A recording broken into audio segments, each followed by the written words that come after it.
നമസ്കാരം. ഇന്ന് നമ്മൾ ഈ ഭാഷാഗ്രഹണം, അതായത് നമ്മൾ കാര്യങ്ങൾ എങ്ങനെയാണ് മനസ്സിലാക്കുന്നത് എന്നതിനെപ്പറ്റി കുറച്ചുകൂടി ആഴത്തിൽ നോക്കാൻ പോവാണ്. നിങ്ങളുടെ MA സൈക്കോളജി കോഴ്സിലെ ബ്ലോക്ക് 3 യൂണിറ്റ് 2ലെ language processing, comprehension and language expression, അതാണ് നമ്മളിന്ന് ഫോക്കസ് ചെയ്യുന്നത്.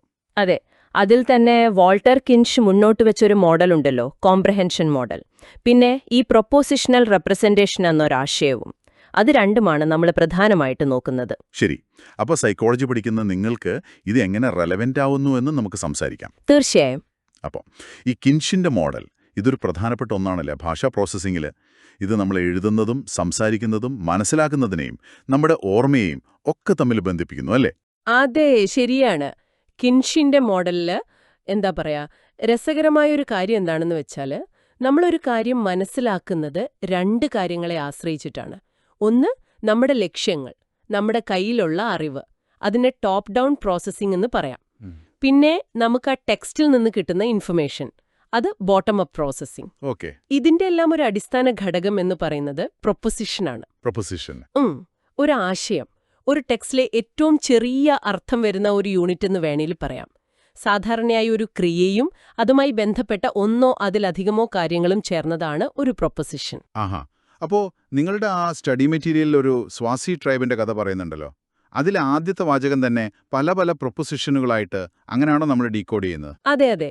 നമ്മൾ വായിക്കുമ്പോൾ ഈ പ്രൊപ്പൊസിഷനുകൾ നേരെ പോകുന്നത് നമ്മുടെ ഷോർട്ട് ടേം മെമ്മറിയിലേക്കാണ്, STM.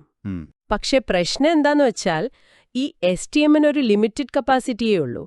ഒരു ഫോൺ നമ്പർ ഓർത്തു വെക്കാൻ നോക്കുമ്പോലെ കുറച്ചക്കം കഴിയുമ്പോൾ ആദ്യത്തേത് ചിലപ്പോൾ പോവും. ശരിയാണ്. അപ്പോൾ കുറച്ച് പ്രൊപ്പൊസിഷനുകളെ ഒരു സമയത്ത് STMൽ വെക്കാൻ പറ്റും. നമ്മൾ അടുത്ത വാചകം വായിക്കുമ്പോൾ ഈ പുതിയ പ്രൊപ്പൊസിഷനുകളെ STMലുള്ള പഴയവയുമായിട്ട് കണക്ട് ചെയ്യാൻ നോക്കും. ആ കണക്ഷൻ അവിടെ കിട്ടിയില്ലെങ്കിലോ, അപ്പോഴാണ് നമ്മുടെ ലോങ് ടേം മെമ്മറി, അതായത് LTMൽ പോയി തിരയുന്നത്. ഇതിനെയാണ് കിൻഷെ റീഇൻസ്റ്റേറ്റ്മെന്റ് സെർച്ച് എന്ന് വിളിക്കുന്നത്. ഈ സെർച്ച്, അതിനാണ് കുറച്ചധികം എഫോർട്ട് വേണ്ടി വരുന്നത്. അതാണ് ചിലപ്പോൾ ഒരു ഭാഗം വായിച്ചിട്ട് ഇതെന്താ മനസ്സിലാവാത്തെ എന്നൊക്കെ തോന്നുന്നത്. അവിടെയാണ് കാര്യം. അപ്പോൾ ഈ പ്രൊപ്പോസിഷനുകളുടെ എണ്ണം കൂടുന്നതനുസരിച്ച് മനസ്സിലാക്കാനുള്ള എളുപ്പവും കുറയൂ. തീർച്ചയായും. അതാണ് കിൻഷും കീനനും 1973 ഒരു പരീക്ഷണത്തിലൂടെ കാണിച്ചത്. അവര് ചെയ്തതെന്താന്ന് വെച്ചാൽ, ഏകദേശം ഒരേ നീളമുള്ള രണ്ട് വാചകങ്ങൾ എടുത്തു. പക്ഷേ ഒന്നിൽ മറ്റേതിനേക്കാൾ കൂടുതൽ പ്രൊപ്പോസിഷൻസ് ഉണ്ടായിരുന്നു. അപ്പൊ കൂടുതൽ പ്രൊപ്പോസിഷൻസ് ഉള്ള വാചകം, അത് മനസ്സിലാക്കാൻ ആളുകൾക്ക് കൂടുതൽ സമയം വേണ്ടി വന്നു. ഇപ്പൊ ഉദാഹരണത്തിന്, റോമിന്റെ സ്ഥാപകനായ റോമുലസ് സബൈൻ സ്ത്രീകളെ ബലമായി പിടിച്ചെടുത്തു എന്ന വാചകം, അതിനേക്കാൾ ക്ലിയോപാട്രയുടെ പതനത്തിന് കാരണം റോമൻ രാഷ്ട്രീയക്കാരുടെ ചഞ്ചലമായ വിശ്വാസത്തിൽ അവൾ വിഡ്ഢിത്തപരമായി ആശ്രയിച്ചതാണ് എന്ന വാചകം, അത് മനസ്സിലാക്കാൻ കൂടുതൽ സമയമെടുത്തു. കാരണം രണ്ടാമത്തെ വാചകത്തിൽ കൂടുതൽ ആശയങ്ങൾ, അതായത് പ്രൊപ്പോസിഷനുകൾ ഉണ്ട്. അവയെ തമ്മിൽ ബന്ധിപ്പിക്കാൻ കുറച്ചുകൂടി കോംപ്ലക്സ് ആയ ഒരു സ്ട്രക്ചറും വേണം. അപ്പോ ഇതിന്റെയൊക്കെ ഒരു പ്രായോഗിക വശം എന്താണ്? ഒരു സൈക്കോളജി സ്റ്റുഡന്റ് എന്ന നിലയിൽ നമ്മൾ ഇതിൽ നിന്ന് എന്തു മനസ്സിലാക്കണം? ഇവിടെ നമ്മൾ ശ്രദ്ധിക്കേണ്ട ഒരു കാര്യം, ഒരു എഴുത്ത് അല്ലെങ്കിൽ ഒരു സംസാരം ക്ലിയർ ആവുന്നത് വാചകങ്ങളുടെ നീളം കുറയ്ക്കുന്നതുകൊണ്ട് മാത്രമല്ല, അതിനകത്തുള്ള ആശയങ്ങളുടെ എണ്ണം, അതിന്റെ സ്ട്രക്ചർ, അതും വളരെ പ്രധാനപ്പെട്ടതാണ്. ശരിയാണ്.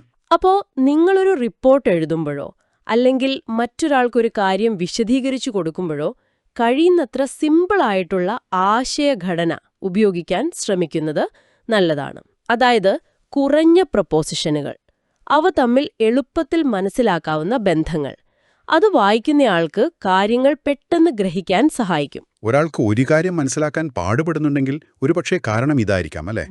ഒരുപാട് ആശയങ്ങൾ ഒന്നിച്ചു വന്ന് ആ ഷോർട്ട് ടേം മെമ്മറി ഓവർലോഡ് ആവുന്നത്. അതെ, അതൊരു പ്രധാന കാരണമാവാം. അപ്പോൾ നമുക്കിതൊന്ന് ചുരുക്കി പറഞ്ഞാൽ, കിൻഷിന്റെ മോഡൽ പറയുന്നത് നമ്മളൊരു ടെക്സ്റ്റ് മനസ്സിലാക്കുന്നത് അതിലെ അടിസ്ഥാന ആശയങ്ങളായ പ്രൊപ്പോസിഷനുകളെ തിരിച്ചറിഞ്ഞ് അവയെ നമ്മുടെ STMലും LTMലുമുള്ള വിവരങ്ങളുമായി കണക്ട് ചെയ്താണ്. കൃത്യമായി. പ്രൊപ്പോസിഷനുകളുടെ എണ്ണവും അവ തമ്മിലുള്ള ബന്ധങ്ങളുടെ കോംപ്ലക്സിറ്റിയും ഈ ഒരു പ്രോസസ്സിന് സ്വാധീനിക്കുന്നു. തീർച്ചയായും. ആളുകൾ എങ്ങനെയാണ് ഭാഷ ഉപയോഗിക്കുന്നത്, മനസ്സിലാക്കുന്നത്, ഓർക്കുന്നതെന്നൊക്കെ പഠിക്കാൻ ഈ മോഡൽ നിങ്ങൾക്ക് നല്ലൊരു ബേസ് തരും. നിങ്ങളുടെ പഠനത്തിലും ചിലപ്പോൾ നാളത്തെ ഗവേഷണത്തിലുമൊക്കെ ഇത് ഉപകാരപ്പെടും.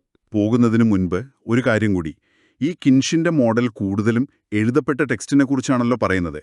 എന്നാൽ നമ്മൾ ഒരാൾ സംസാരിക്കുന്നത് കേൾക്കുമ്പോഴോ ഈ പ്രൊപ്പോസിഷണൽ നെറ്റ്വർക്കിനും STM ലിമിറ്റേഷനും റീഇൻസ്റ്റേറ്റ്മെന്റ് സെർച്ചിനുമൊക്കെ വല്ല വ്യത്യാസവും വരുമോ? അതോ അതുപോലെ തന്നെയാണോ?